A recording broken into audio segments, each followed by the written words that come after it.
के लिए इकट्ठा हुए हैं। जो विषय है पूर्व जन्म का, पुनर्जन्म का, इस विषय पर बहुत से मत हैं, बहुत सी अवधारणाएं हैं। तथागत बुद्ध ने भी इस विषय पर अपने विचार रखे हैं और हम कोशिश करेंगे उनके विचारों को समझने की। उनके अनुसार इस विषय में क्या कहा गया है कि क्या पुनर्जन्म होता है, जैसे हम हमेशा से मानते हैं कि पूर्व जन्म है, जीवन की एक श्रृंखला है, एक जीवन से जीवन कई योनियों में बटा हुआ है। जीवन हजारों करोड़ों सालों से लगातार यूं ही चलता आ रहा है। जिस जन्म में, इस जीवन में जो दुख है, एक इंसान उस जीवन में जो दुख व्याप्त है उसको पीढ़ी नहीं बोलना चाहिए, जन्मों में, जन्म दर जन्म उसको भोग रहा है। और इस जन्म में, इस पुनर्जन्म के सिद्धांत में एक और महत्वपूर्ण पक्ष आता है, वो है आत्मा के कंसेप्ट का। तो हम इन दो विषयों पर ही बात करने की कोशिश करेंगे कि पुनर्जन्म तथागत के विचार से क्या होता है या नहीं होता, आत्मा होती है या नहीं होती, और जिस तरह से हमें आत्मा के कंसेप्ट को आज तक समझते हैं कि क्या वैसा कोई कंसेप्ट होता है, तो उस मुद्दे पर हम तथागत बुद्ध के विचारों को समझने की कोशिश करेंगे। और ये भी समझेंगे कि इस आत्मा के कंसेप्ट का या पुनर्जन्म के कंसेप्ट का कर्म के सिद्धांत के साथ क्या कनेक्शन है, क्योंकि ये बहुत महत्वपूर्ण है कि क्या हमें, क्योंकि कई अलग अलग तरीके की विचारधारा हो सकती है, हम इस प्रश्न को कई तरीके से देख सकते हैं। तथागत बुद्ध का जो विचार है, जो उनका धम्म है, जो उनका मार्ग है, वो केवल एक और एक ही विषय के ऊपर आधारित है। वो विषय है दुख, कि क्या हमारे जीवन में जो दुख है, हमारे आसपास जो दुख है, इस दुनिया में जो दुख व्याप्त है, जो अव्यवस्था व्याप्त है, कोई ऐसा व्यक्ति है जिसके पास जो बिल्कुल साधन विहीन है, कोई ऐसा व्यक्ति है जो तमाम तरह की पीड़ाओं से व्याधित है, कोई ऐसा व्यक्ति है जो तमाम वस्तुओं का संकलन किए, इकट्ठा किए हुए बैठा है, परंतु उसके बावजूद भी पीड़ित है। संचय किए हुए लोग हैं, बहुत सा धन संपत्ति साधन इकट्ठा किए हुए लोग हैं, परंतु क्या वो दुख से मुक्त है? तो तथागत बुद्ध का जो पूरा विचार था, तो पूरी सोच है, जो उनका धम्म का मार्ग है, वो इसी ओर है कि क्या हम दुख को किसी तरह से रोक सकते हैं। दुख जो हमारे आसपास मौजूद है, उसे कैसे रोका जा सकता है। और दुख का ये जो प्रश्न है, ये दुख का प्रश्न अलग अलग विचारधाराओं में अलग अलग तरह से देखा गया। अगर आत्मा पर विश्वास रखने वाली विचारधारा में की बात की जाए, तो वहाँ ये सिद्धांत हमें दिया जाता है कि जो हमारे दुख का कारण है, वो आत्मा के कारण होता है। मतलब हमारे पुनर्जन्म में कि पिछले जन्म में किए गए हमारे जो पाप है, जो गलत कर्म किए गए हैं, तो वो जो पाप हैं उन्हीं के कारण आज हम जो दुख भोग रहे हैं। जो भी व्यक्ति दुख भोग रहा है, वो दुख इसलिए भोग रहा है कि उसने पिछले जन्म में कोई पाप किए थे। अब वो शरीर, जो सिद्धांत है वो ये बताता है कि जो शरीर है वो खत्म हो जाता है, परंतु एक वस्तु तो नहीं बोलूंगा, परंतु आत्मा है। मुझे लगता है आप सभी लोग आत्मा के कंसेप्ट से समझते होंगे। तो वो जो आत्मा है वो ट्रेवल करती है, और संभवतः वह आत्मा उन दुख, उस जो पाप कर्म है उनको अपने साथ लेकर आती है, और वही पाप कर्म हमारे अगले जन्म में, जो आज का जन्म है, उसमें हमारे होने वाले सभी दुखों का कारण बनती है।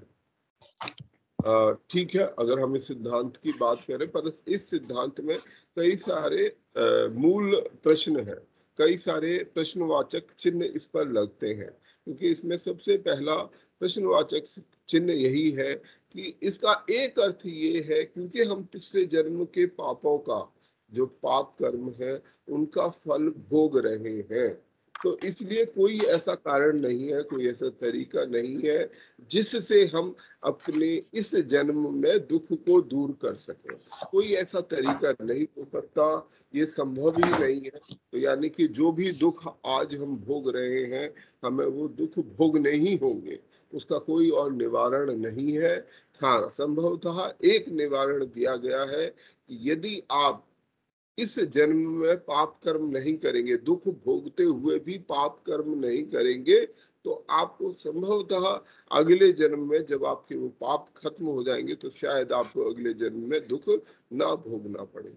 और इस पाप कर्म के सिद्धांत को तरीके के जो पोंगा पंडित व्यवस्था है, उसने भी तरह तरह से इसका गलत फायदा उठाने की कोशिश की है, क्योंकि हमें बताया गया कि आत्मा के साथ बहुत से कर्म जुड़े हुए हैं, पाप कर्म जुड़े हुए हैं, तो उनको छुटकारा पाने का क्या रास्ता हो सकता है। तो उसमें नदी में स्नान का रास्ता बताया गया है, उसमें अपनी संपत्ति को दान देना, और दान किनको देना, कुछ विशेष तबकों को दे देना, वो कर्म रास्ते बताए गए हैं। तो ऐसे कुछ रास्ते भी बताए गए हैं जो हमारे इस दुख के बहाने से लाभ कमाने की इच्छा से जनित होते हैं।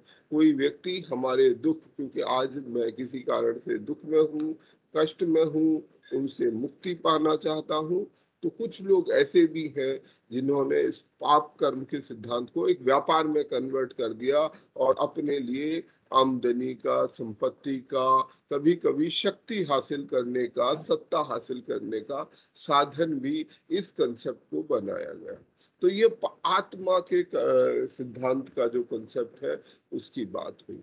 इसी के उलट ये एक तरफा सिद्धांत है, तो इसी के उलट एक और सिद्धांत भी है, जो लोग ऐसा भी मानते हैं, ऐसी भी विचारधारा है, जहां ये कहा गया कि ये सब कुछ नहीं होता है, हमें अपने जीवन का भरपूर उपयोग करना चाहिए। पाप पुण्य कुछ नहीं होता है, कुछ भी सही और गलत नहीं होता है। हमें केवल अपने शरीर की जो इच्छाएं हैं, उनकी पूर्ति के लिए ही सब पूरे समय पर काम करते रहना चाहिए, उसका भरपूर उपयोग करना चाहिए। पाप पुण्य कर्म जैसी कोई चीज नहीं होती, हमारा शरीर यहीं का यहीं खत्म हो जाता है। और ये एक दूसरी तरह का अतिवादी विचार है, क्योंकि यदि कोई पाप और पुण्य कर्म होता ही नहीं, हम कुछ भी गलत करें, कुछ भी गलत नहीं होता, कुछ भी सही नहीं होता, बस जीवन में जो हमें सही लगे हम वही करें, तो इसकी भी बड़ी सारी व्याधाएं खड़ी हो सकती हैं। यदि हम इस विचार को आगे बढ़ाएं, तो इसका परिणाम हो सकता है कि हम अपने समाज में हिंसा को स्वीकृति दे कि जितनी मनाए उतनी हिंसा करिए, कोई किसी को मारे, इससे कोई फर्क नहीं पड़ता, क्योंकि पाप कर्म जैसी कोई चीज होती नहीं है। हम व्यभिचार को बढ़ावा देंगे, हम हिंसा को बढ़ावा देंगे, हम असत्य को बढ़ावा देंगे, और अंततः हम एक ऐसा समाज, हम अपनी जो व्यवस्था है, सामाजिक व्यवस्था, जिसके आसपास इंसान एक सामाजिक प्राणी की तरह जीवित रहता है, उस व्यवस्था को खत्म कर देंगे अगर हम इस दूसरी अतिवादी विचारधारा पर चलने लगे, जो ये कहती है कि कोई तरीके का पाप कर्म नहीं है, कोई तरीके का आत्मा नहीं है, केवल जो है वो ये जीवन है, इस जीवन में जो करना है वो करिए, चाहे जो भी गलत सही। तो वो भी आज भी हम अगर अपने आसपास देखें, तो हमें इन दोनों विचारधाराओं के लोग अपने आसपास अब देखने को मिलते हैं, जो दोनों तरीके की विचारधाराओं को मानते हैं। परंतु ये दोनों विचारधारा कहीं ना कहीं हमारे जो कर्म है, उनको निर्धारित कर रही है, और हमें पाप कर्म की ओर, हिंसा की ओर, असत्य की ओर, व्यभिचार की ओर धकेल रही है। जितने भी तरीके के गलत कर्म हो सकते हैं, जो सामाजिक रूप से नुकसानदायक हो, उनकी ओर हमें प्रेरित करती हैं। तो तथागत बुद्ध ने इन दोनों की ओर हमें ध्यान देने की बात कही है। और यहीं पर हम सबसे पहले ये समझेंगे कि तथागत बुद्ध ने पुनर्जन्म का कंसेप्ट नहीं दिया है। तथागत बुद्ध ने पुनर्जन्म को स्वीकृति नहीं दी है, परंतु संसार के एक कंसेप्ट को उन्होंने एक्सेप्ट किया है। अब ये संसार क्या होता है? संसार पुनर्जन्म नहीं होता है। यहाँ एक भेद है। कई लोग ऐसा मानते हैं कि तथागत बुद्ध उसको इस तरह से इंटरप्रेट करते हैं, उसका ऐसा आकलन, उस तरीके से उसका इंटरप्रिटेशन करते हैं कि तथागत बुद्ध ने पुनर्जन्म को स्वीकार किया है। तथागत बुद्ध ने जिस चीज को स्वीकार किया है वो मैं आपको जो एक फोटो थी उसके माध्यम से दिखाने का प्रयास कर रहा था।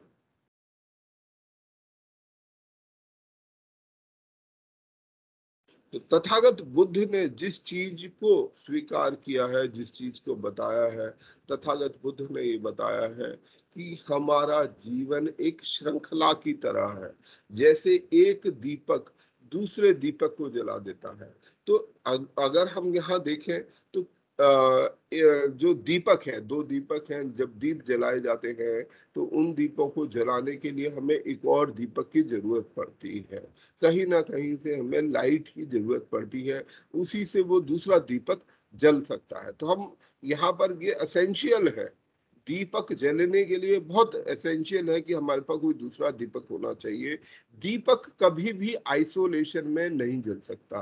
कोई भी लाइट, कैंडल, कोई भी दीपक बिना दूसरे दीपक के, एक ऐसे प्रज्वलित दीपक के बिना नहीं जीवित हो सकता। एक और उदाहरण मैं देना चाहूंगा। जैसे हमारा कोई भी बीज है, हम आम का उदाहरण लेते हैं, तो यदि हमें आम का पेड़ उगाना है तो आम का पेड़ उगाने के लिए हमें आम का बीज चाहिए ही होगा। वो आम का बीज हमें और आम देगा, उनसे और बीज पैदा होंगे, और वो बीज पैदा होकर फिर और आम देंगे। और इसी प्रकार से जीवन की एक श्रृंखला, जिसको हम संसार कह सकते हैं, ये पूरी तरीके से पुनर्जन्म के कंसेप्ट से, क्योंकि पुनर्जन्म में एसोसिएशन है, संसार में एसोसिएशन नहीं है। यहाँ एक प्रकार की ऊर्जा का ट्रांसफर है।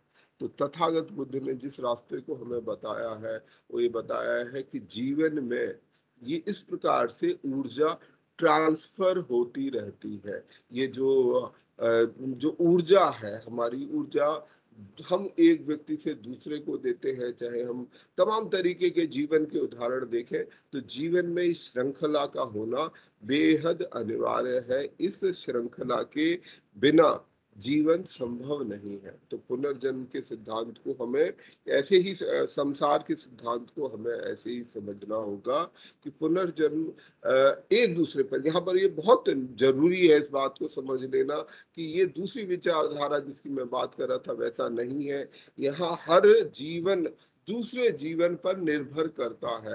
एक जीवन से दूसरा जीवन पैदा होता है, दूसरे जीवन से तीसरा जीवन पैदा होता है। तो जीवन की एक श्रृंखला है, जीवन आपस में जुड़ा हुआ है, जीवन एक दूसरे पर निर्भर है। हमारा जीवन हमारे पूर्वजों के ऊपर निर्भर था, और हमारे आने वाली पीढ़ियों का जन्म जीवन हम पर निर्भर होगा। ऐसी जीवन की श्रृंखला, ऐसे संसार की बात तथागत बुद्ध ने की है।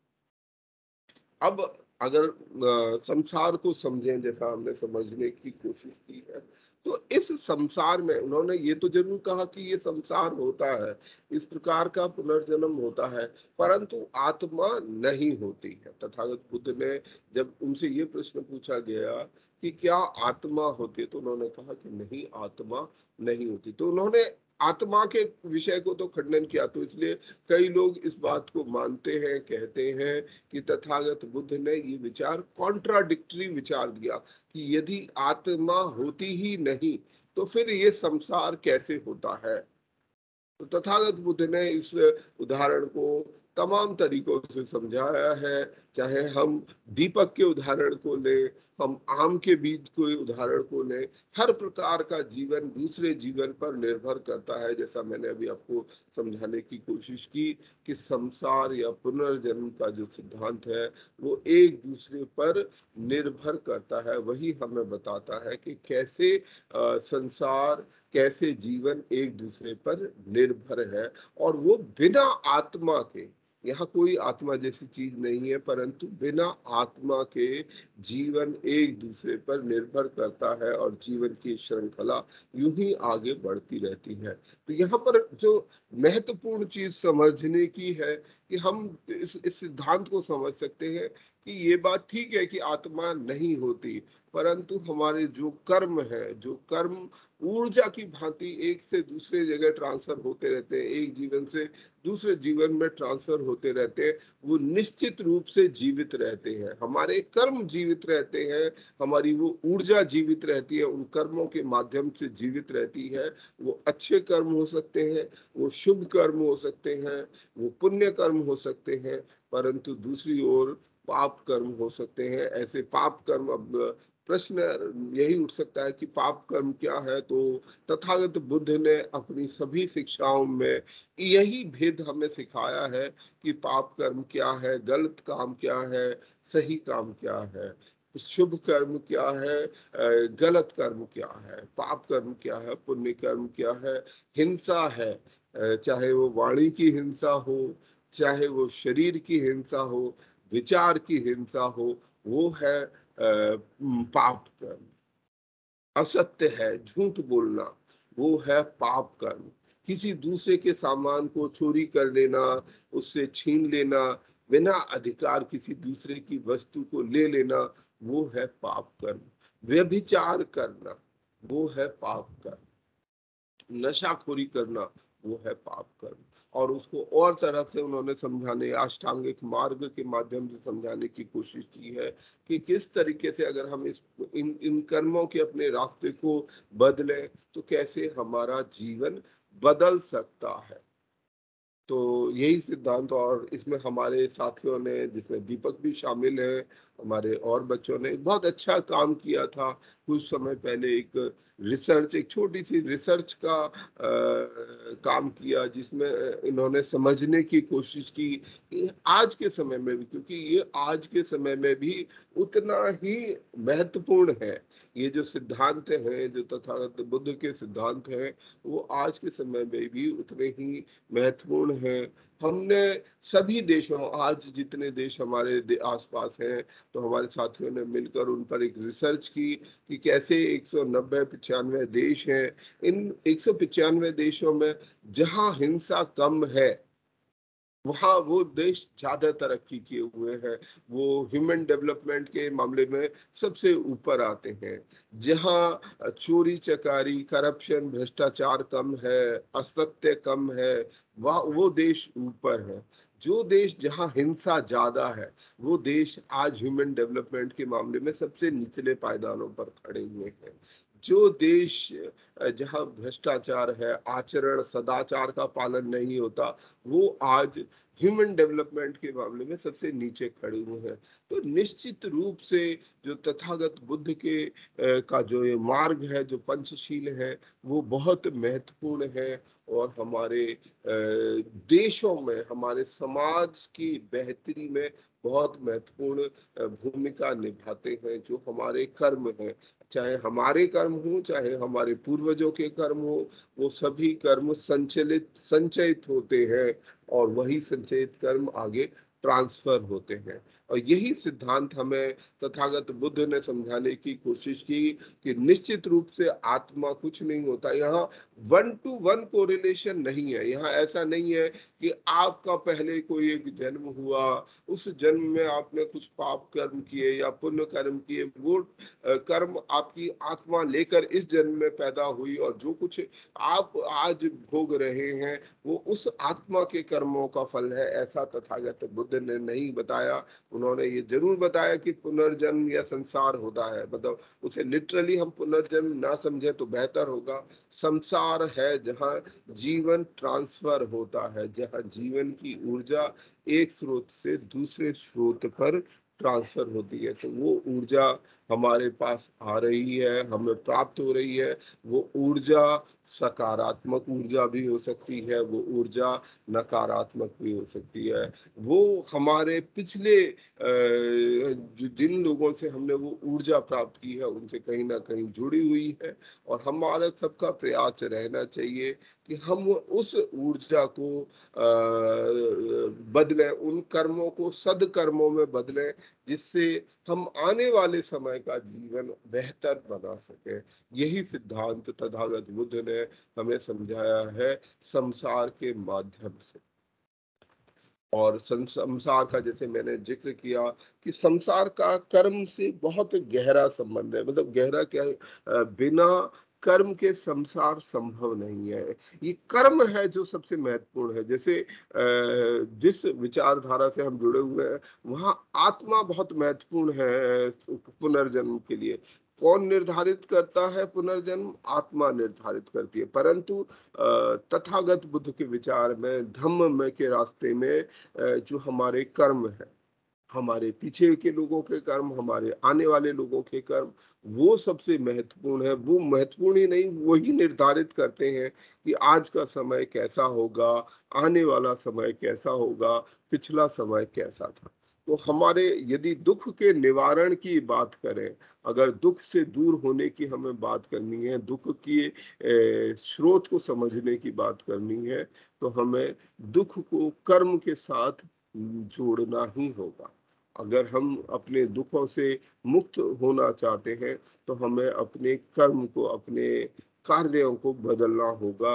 हमें पंचशील के रास्ते पर, अहिंसा के रास्ते पर, हमें सत्य के रास्ते पर आगे बढ़ना होगा, प्रेम के रास्ते पर, करुणा के रास्ते पर आगे बढ़ना होगा। यदि हम सब लोग प्रेम करुणा के रास्ते पर आगे बढ़े, अहिंसा के रास्ते पर आगे बढ़े, तो निश्चित हुआ। और यहाँ अहिंसा वैसी अहिंसा नहीं है जैसी आज तक हम अहिंसा समझते हैं। तथागत बुद्ध की हिंसा केवल शारीरिक नहीं है। जैसे हिंसा को केवल हम एक ही रूप में जानते हैं कि क्या आप शारीरिक हिंसा करते हैं या नहीं करते। और उससे भी आगे मैं एक कदम और बढ़ाऊं तो हमने अहिंसा को केवल वेजिटेरियनिज्म और नॉन वेजिटेरियनिज्म तक जोड़ के छोड़ दिया है। हम केवल ये मानते हैं कि यदि आप मांस खाते हैं तो आप हिंसा करने वाले हैं, या नहीं खाते तो हिंसा, जो कि पूरी तरह से गलत विचार है। इस पर भी हमने एक समय विचार किया था कि हिंसा का और फूड का आपस में कोई कनेक्शन नहीं है। आप क्या भोजन करते हैं, हिंसा का बहुत महत्वपूर्ण कनेक्शन है आपके कर्मों से। आप दूसरे के प्रति कैसे विचार रखते हैं, कैसी बात करते हैं, क्या किसी को नुकसान पहुंचाने की वाली बातें करते हैं, या ऐसे कुछ कार्य करते हैं जिससे किसी को नुकसान पहुंचता हो। तो यही वो सिद्धांत है जो तथागत बुद्ध ने हमें बताया है कि हम अपने आप को वाणी की हिंसा से, विचार की हिंसा से, शरीर की हिंसा से दूर रखें। किसी के प्रति गलत विचार ना रखें, गलत शब्द इस्तेमाल ना करें, ऐसे कार्य ना करें जिससे किसी को चोट पहुंचती हो। तो हम अहिंसा, वो जो हिंसा का रास्ता है, तभी उसको छोड़ सकेंगे। तो ये इसी बात के साथ मैं अपनी आज की बात को समाप्त करूंगा। और मैं चाहूंगा कि यदि हमारे किसी साथी के कोई अपने कमेंट हो, कोई उनके अपने विचार हो, कोई प्रश्न हो जो, या कुछ वो ऐड करना चाहे तो उसमें ऐड कर सकते हैं कम शब्दों में। परंतु निवेदन होगा कि हम तार्किक रूप से ही इस विचार को रखें, तर्क पर आधारित होते ही अपने सभी विचारों को रखें। धन्यवाद। बहुत बहुत धन्यवाद सर। आपने बहुत ही अच्छा तरह से हमें इसको समझाने का कोशिश किया और समझाया भी।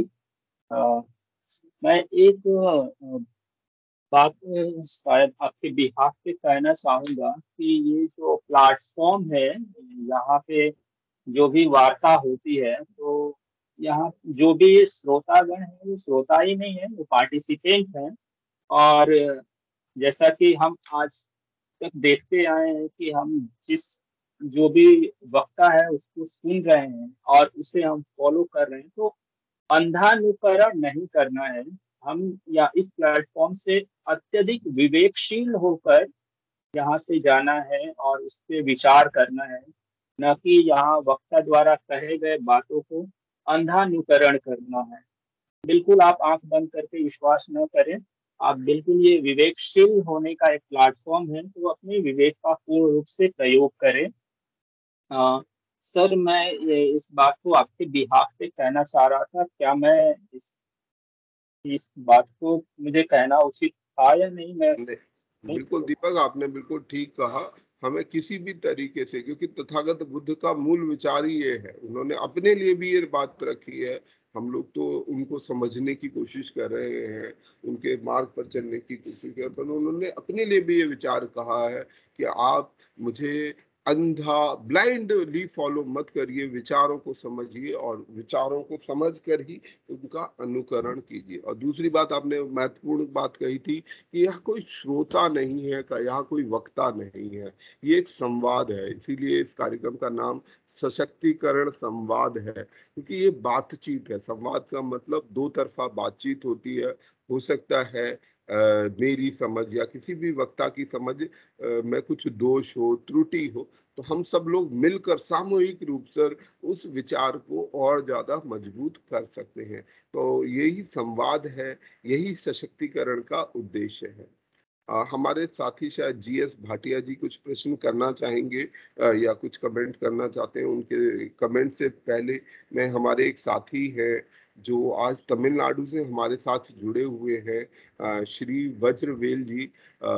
Mister Vajravel ji, he is a doctor, he is a dentist, he is from Tamil Nadu and he is part of Buddhist society in Tamil Nadu, and we are pleased that he has joined us, and I will request Deepak to kindly give him some time so that he can also add to this platform.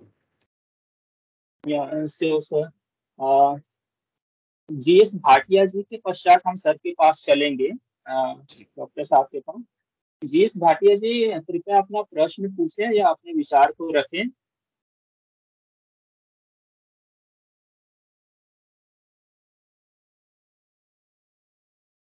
शायद sir तक आवाज नहीं पहुंच पा रही है। we have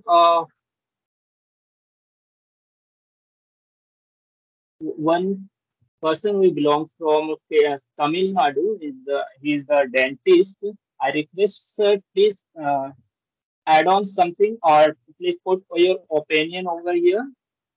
I request to you, sir.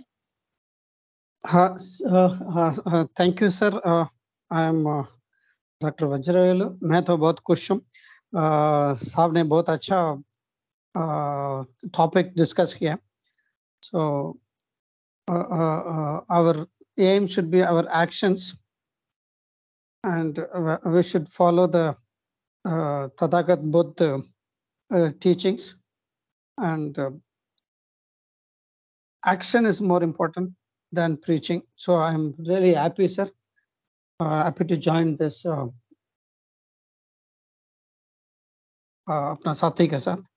I am also learning. Thank you so much. Thank you, sir. Thank you for joining us.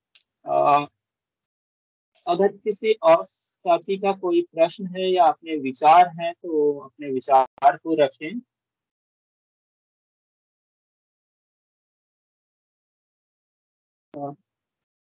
Sir, अभी किसी साथी का कोई प्रश्न नहीं है, तो मेरे पास एक प्रश्न है जिसको हम पढ़ते हैं और काफी कंफ्यूज होते हैं। मैं इसको बार बार पढ़ता हूँ। हमारे आर्ट एंड कल्चर में है और उसमें बुद्ध को पढ़ना है, तो इसमें एक पॉइंट लिखा है सर, नौ यान बौद्ध धर्म। ये किसी एक विशिष्ट पुस्तक से लिया गया है और उस पुस्तक को आप भी जानते होंगे। इसमें लिखा है 9 यान विचारधारा डॉक्टर बी.आर. अम्बेडकर द्वारा प्रतिपादित है। बौद्ध धर्म की नई शाखा का नाम माना जाता है इसे। यह थेरवाद, महायान, वज्रयान की मान्यता प्राप्त पारंपरिक प्रथाओं से भिन्न है और उन्हें अस्वीकार करता है। यह बौद्ध परंपराओं का आधार माने जाने वाली प्रथाओं और उपदेशों जैसे परित्याग करने वाले भिक्षु और मठ व्यवस्था, कर्म, मृत्यु के पश्चात पुनर्जन्म, संसार, ध्यान, प्रबुद्धता और 4 श्रेष्ठ सत्यों को भी नकारता है। यह बौद्ध धर्म की मूल शिक्षाओं की व्याख्या वर्ग, संघर्ष और सामाजिक समानता के रूप में कार्य करता है। इसमें कुछ ऐसी चीजें हैं जो मुझे थोड़ी समझ में नहीं आती है कि क्या ये ठीक है। अच्छा, आपने एक अलग तरीके का विषय, एक एकेडमिक विषय है वैसे ये, परंतु क्योंकि अभी आपने एकेडमिक तो बिल्कुल है, लेकिन कहीं ना कहीं हम एकेडमिक्स स्टूडेंट है, मतलब एकेडमिक, मैंने शब्द इसलिए ये सवाल किया कि एकेडमिक लोग इस प्रश्न को खड़ा करते हैं, जिस प्रश्न को शायद नहीं खड़ा किया जाना चाहिए, परंतु ठीक है, कोई भी प्रश्न गलत प्रश्न नहीं होता। जैसा आपने कहा तथागत बुद्ध, क्योंकि यहाँ ज्ञान का आपने शब्द इस्तेमाल किया है, तो हो सकता है हमारे कुछ साथी इससे परिचित ना हो। तथागत बुद्ध के विचार, मूल विचार क्या है ना, जो ओरिजिनल थॉट्स क्या है, ये अपने आप में बड़ा विवाद का सब विषय है, क्योंकि तथागत बुद्ध ने लगभग 500 BC के आसपास अपने विचारों को प्रतिपादित किया और पूरे आसपास फैलाया। पूरे भारत के अंदर में जो तथागत बुद्ध के विचार थे वो धीरे धीरे अगले 150-200 साल तक फैलते गए, और जब अशोक का समय आया तो हमें ये निश्चित प्रमाण मिलते हैं 300 BC में, ये निश्चित प्रमाण मिलते हैं तथागत बुद्ध के जाने के लगभग 180-70 साल के बाद इस बात के निश्चित प्रमाण मिलते हैं, जब राजा अशोक ने पूरे देश में ऐसे शिलालेख लिखवाए, पत्थर पर, बड़े बड़े पत्थर पर शिलालेख लिखवाए, जिसमें बहुत सी टीचिंग्स बुद्ध धर्म की टीचिंग्स है। जैसे जो कलिंग युद्ध का कहानी हम सब ने सुनी होगी, तो जो अहिंसा का मार्ग है वो कहीं ना कहीं तथागत बुद्ध के विचारों से प्रेरित होकर, इसके अलावा भी बहुत से शिलालेखों पर चीजें लिखी गई हैं, वो तथागत बुद्ध के विचारों से या धम्म के विचारों से बिल्कुल उनका साबिका है, जिसका एक मतलब ये भी होता है कि हाँ, निश्चित रूप से भारत में बुद्ध धर्म धीरे धीरे प्रसारित हो रहा था, प्रचारित हो रहा था, लोग उनको फॉलो कर रहे थे, और यहाँ तक कि राजा भी निर्देश दे रहा था कि सभी को ये रास्ते पर, इस पर फॉलो करने चाहिए। और धीरे धीरे ये बुद्ध धर्म पूरे देश में, हमें अजंता तक, अजंता की पेंटिंग्स लगभग तथागत बुद्ध से 1000 साल पुरानी है। पूरे देश में हमें सबसे ज्यादा हमारे देश में जो मूर्तियां प्राप्त होती हैं वो तथागत बुद्ध की मूर्तियां प्राप्त होती हैं। पूरी दुनिया में किसी अगर एक व्यक्ति की मूर्ति बनी है तो तथागत बुद्ध की मूर्ति बनी है। तो ये अपने आप में भी एक बहुत बड़ा प्रमाण है। और भारत के अंदर में ऐसी मूर्तियां, ऐसे अवशेष, मतलब लाखों करोड़ों की संख्या में, अगर हम कहीं भी खुदाई करेंगे तो हमें वैसे अवशेष मिल जाएंगे। ज्यादातर टेम्पल्स में, हिस्टोरिकल बिल्डिंग्स में हमें वो अवशेष मिल जाएंगे, जो इस बात को दर्शाता है कि भारत में तथागत बुद्ध के 500 BC के जब उन्होंने अपना उपदेश दिए, उसके बाद लगभग 500-600 AD तक लगभग 1100 सालों तक भारत के अंदर में धम्म एक मेजर थॉट था। अधिकांश लोग बुद्ध धम्म के रास्ते को फॉलो करते थे। कभी राजा उस धर्म को अपनाते थे, कभी राजा अपने धर्म को नहीं अपनाते थे, परंतु जो मॉन्क्स लोग थे वो उसको प्रचारित करते रहते थे। अब इसी प्रकरण में क्या हुआ कि जो तथागत बुद्ध के मूल विचार है उनमें तब्दीलियां होती गई। तो पहले जैसे यहाँ से सबसे पहले जो विचार है हमें जो मिलते हैं त्रिपिटक के अंदर में जो विचार मिलते हैं वो सबसे पहले श्रीलंका से मिलते हैं। तो जो श्रीलंका का जो त्रिपिटक है और जो चाइना का त्रिपिटक है उसमें काफी अंतर है प्रथाओं में, और जो कि समय के अनुसार कालांतर में निश्चित रूप से लोग अपने अपने अनुसार उनके इंटरप्रिटेशन करते गए। तो जब यहाँ से श्रीलंका गए तो उसको जो महायान के लोग हैं, जो चाइना, जो सेंट्रल एशिया वाला बुद्धिज्म है, वो चाइना वाले बुद्ध, श्रीलंका थाईलैंड वाले बुद्धिज्म को हीन मतलब लेसर वो बोलते हैं, इसीलिए उसको हीन यान शब्द भी इस्तेमाल किया है, जिसको आपने थेर यान बोला, उसके लिए जो शब्द इस्तेमाल किया जाता है बहुत बार हीन यान शब्द इस्तेमाल किया जाता है, यानी कि लेसर स्कूल, यान मतलब स्कूल है यहाँ पर। इसके बाद आता है महायान जो कि चाइना सेंट्रल एशिया में फैला।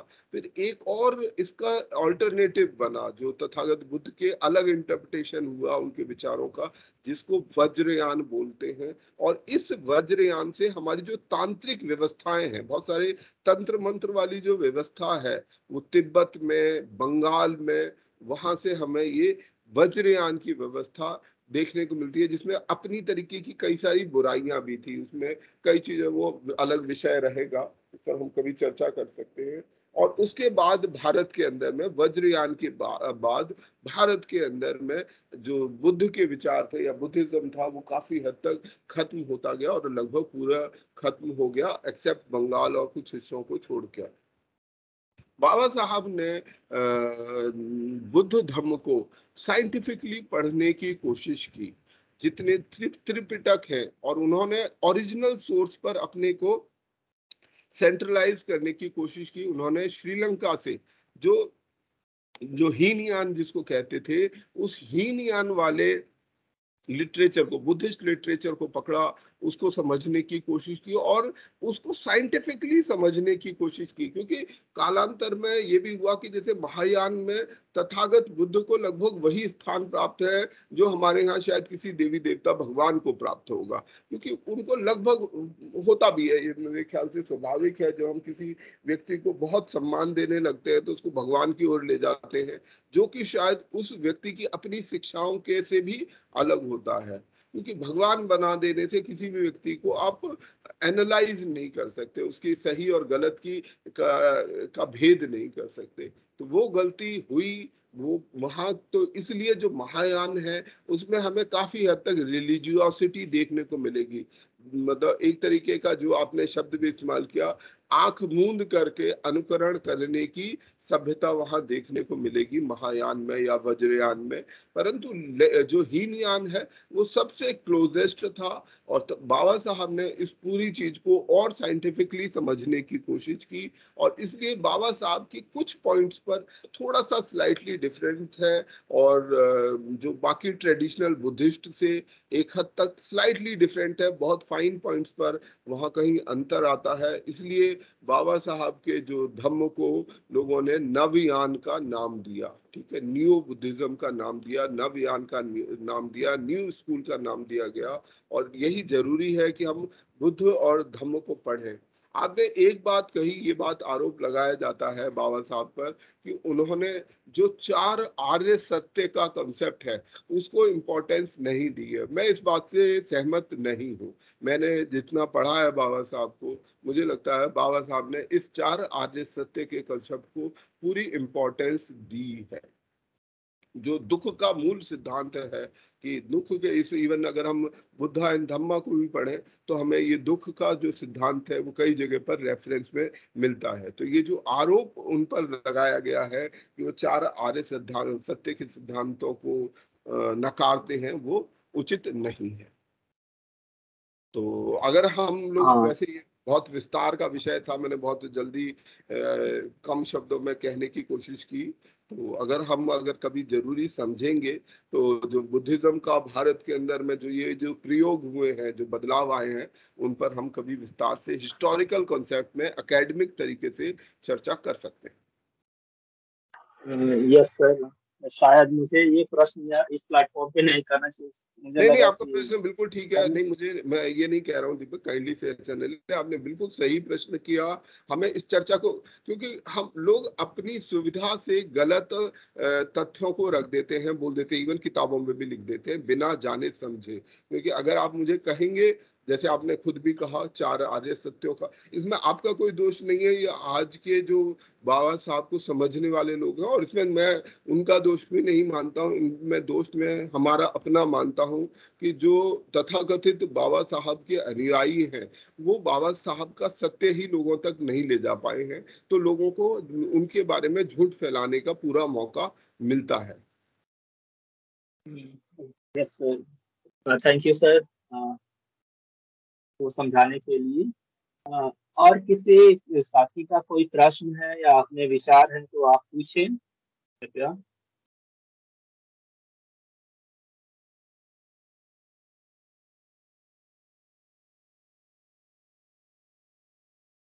ओके, शायद किसी साथी का कोई प्रश्न नहीं है अभी। फिर भी मेरा एक प्रश्न है सर, अगर कोई साथी पूछना चाह रहा है तो पूछे, अन्यथा मैं अपने प्रश्न को रखूंगा। जैसे बुद्ध ने मध्यम, ये ऐसा तो नहीं लग रहा है ना सर कि केवल 2 लोगों के मध्य ये वार्ता चल रही है, तो मैं नहीं ऐसा कुछ नहीं है। मेरे ख्याल से हमारे साथीगण इस चर्चा को सुन रहे हैं, सभी साथी इस बात को ध्यान से सुन रहे हैं, क्योंकि जब उनका प्रश्न होगा तो वो निश्चित रूप से पूछेंगे। आप अपना सवाल पूछें। जब बुद्ध निर्वाण की बात करते हैं तो एक ऐसी अवस्था की बात करते हैं जहाँ पे हमें सुख और दुख दोनों में क्या हो जाते हैं, हम तटस्थ हो जाते हैं, न्यूट्रल हो जाते हैं, कि हमें दुख भी है तो हम उस पे शोक व्यक्त नहीं करते हैं, और खुशी भी है तो हम उस पे अति प्रसन्नता नहीं व्यक्त करते हैं। तो मतलब क्या ये एक ऐसी अवस्था है जो ये हाइपोथेटिकल है या प्रैक्टिकल भी संभव? मेरे ख्याल से ये प्रश्न हमें अपने आप से करना चाहिए। मतलब मैं केवल इस बात को उदाहरण देना चाहूंगा कि हम खुशी और आनंद, ठीक है, हम 3 शब्दों का अगर प्रयोग करें, दुख, दुखी होना, खुश होना और आनंद में होना, क्या तीनों में, मतलब ठीक है, दुख और खुश में तो क्लियर है, पर आनंद में होना और खुश में होना एक जैसा होता है? मैं काउंटर क्वेश्चन से इसको समझने की कोशिश कर रहा हूँ। तो बस मैं इतना ये ही अंतर है कि आनंद और खुशी में, जैसे दुख क्या है, ठीक है, हम, हमारी एक अवस्था है, मानस की एक अवस्था है, मन की एक ऐसी अवस्था है, जब हम पीड़ित, हम चोट लगा हुआ महसूस करते हैं कि हाँ हम हर्ट है, हम किसी भी कारण से हम अपने आप को दुखी महसूस कर सकते हैं। वो हो सकता है शरीर की चोट, हो सकता है वो मन की चोट, हो सकता है किसी भी प्रकार की चोट से, हम किसी भी ऐसे अभाव से हम दुखी हो सकते हैं। खुश होना क्या होता है? जब वो अभाव किसी कारण से बदल जाए, मेरे पास कुछ नहीं है, एकदम से मेरी लॉटरी लग जाए, मैं आईएएस का सिलेक्शन हो जाऊं, तो मैं क्या होऊंगा? मेरे ख्याल से मैं खुश होता हूँ, ठीक है। जब वो अभाव एकदम से बदलता है, तब हम प्रसन्न, खुश हो जाते, एकदम खुश हो जाते। मेरे जेब में एक पैसा नहीं था, एकदम से मुझे हजारों रुपए मिल गए, मैं बहुत प्रसन्न हूँ, बहुत खुशी हूँ, सेलिब्रेट करेंगे, पार्टी करेंगे, है ना। ये खुश होना है, ये आनंद में होना नहीं है। क्योंकि खुशी भी, जैसे दुख परमानेंट नहीं है, दुख का मानस भी आप बहुत समय समय तक लेकर नहीं चल सकते हो। आप किसी भी चीज पर, आपके घर में बुरी से बुरी घटना घट जाए, घर में कोई साथी भी छोड़ के चला जाता है, लोग थोड़े समय ही दुखी हो पाते हैं, उसके बाद फिर वो सामान्य अवस्था में धीरे धीरे आने लगते हैं। ऐसी ही खुशी है, खुशी भी हमेशा एक टेम्परेरी चीज हो सकती है, जो कि थोड़े समय के लिए होती है। तो खुश होना और दुखी होना, ये सब मनोभाव है। जबकि आनंद एक अवस्था है। जो व्यक्ति आनंद में है वो, उसको ना तो लॉटरी लग जाने से कोई बहुत प्रभाव पड़ता, ना उसको किसी तरीके की आर्थिक चीज नहीं है, उससे उसको कोई वो पीड़ित महसूस करता अपने आप को। वो इन दोनों अवस्थाओं से ऊपर चला जाता है, आनंद की अवस्था में चला जाता है। कभी कभी शायद हम कभी कभी हम उस आनंद की अवस्था को अपने जीवन में जरूर महसूस करते हैं, परंतु जैसे बुद्ध, ऐसे लोग जो मन की उस अवस्था को अटेन कर पाए जहां किसी भी चीज का कोई भी बाहरी चीज उनको प्रभावित नहीं कर सकती थी, तभी वो शायद बुद्धत्व में गए और बुद्ध कहलाए। थैंक यू सर, धन्यवाद सर। हमारा समय, हाँ GS भाटिया जी आप प्रश्न करें।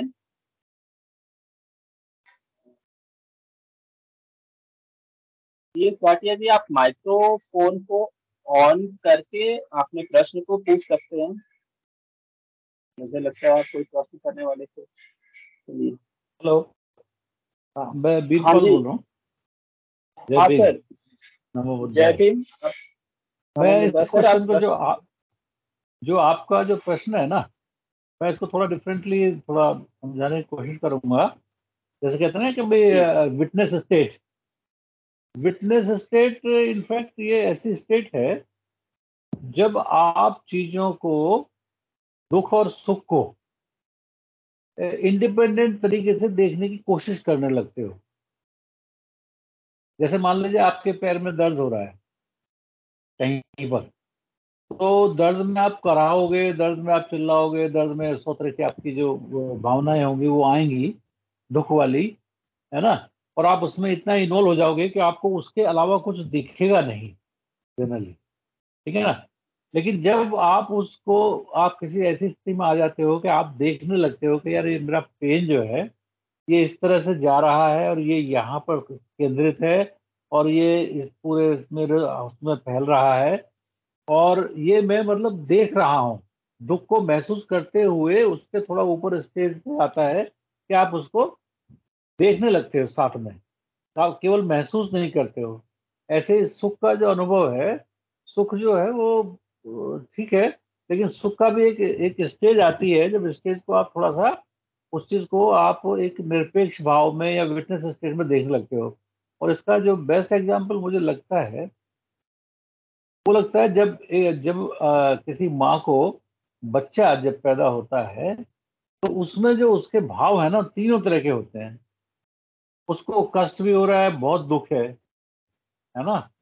उसको बच्चा हुआ, उसकी खुशी भी है, और साथ में बच्चे को जब वो देखती है तो उसमें एक बिल्कुल विटनेस स्टेट आ जाती है, मतलब इन दुख और सुख से परे की भावना कि एक अचीवमेंट उसका, ये बच्चा पैदा हुआ है, एक नया जीवन उसने दिया है ना।